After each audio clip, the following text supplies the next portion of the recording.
पद्मशाली शिक्षण संस्था संचलित सौ भूमपुल्ली कन्या प्रशाला कनिष्ठ महाविद्यालयात शैक्षणिक वर्ष 2023-24 मधील इयत्ता 11वीचा वार्षिक निकाल जाहीर करण्यात आला। या कार्यक्रमासाठी प्रमुख पाहुणे म्हणून प्रशालेच्या पर्यवेक्षिका सौ जाहेदा जमादार मॅडम उपस्थित होते। महाविद्यालयातील कला व वाणिज्य विभागातून अनुक्रमे प्रथम 3 आलेल्या विद्यार्थ्यांचे प्रमुख पाहुण्यांच्या हस्ते पुष्पगुच्छ व भेटवस्तू देऊन सत्कार करण्यात आला। या प्रसंगी सौ जमादार मॅडम यांनी आपल्या मनोगतात विद्यार्थिनींना महाविद्यालयीन जीवनातील मौज मस्तींना फाटा देत उज्ज्वल यश संपादन केल्याबद्दल अभिनंदन करीत इयत्ता 11वी निकालाची उत्कृष्ट परंपरा इयत्ता 12वी बोर्ड परीक्षेतही कायम ठेवण्याचे आवाहन केले। कार्यक्रमाचे अध्यक्ष म्हणून महाविद्यालयाचे उपप्राचार्य गोटी पामुल उपस्थित होते। कार्यक्रमाचे सूत्रसंचालन कुमार सोलनकर सर यांनी तर आभार सौ विमल नामपल्ली यांनी केले।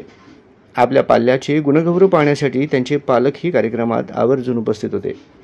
कला व वाणिज्य विभागातून महाविद्यालयातील अनुक्रमे प्रथम 3 क्रमांकाचे विद्यार्थिनी कुमारी शेख अलमास अब्दुल रशीद प्रथम क्रमांक 600 पैकी 570 गुण 95% गुण, कुमारी नदाप मेहक नबिलाल द्वितीय क्रमांक 600 पैकी 155 गुण 92.50%, तर कुमारी ढोले वैष्णवी बालू तृतीय क्रमांक 600 पैकी 526 गुण 87.67%।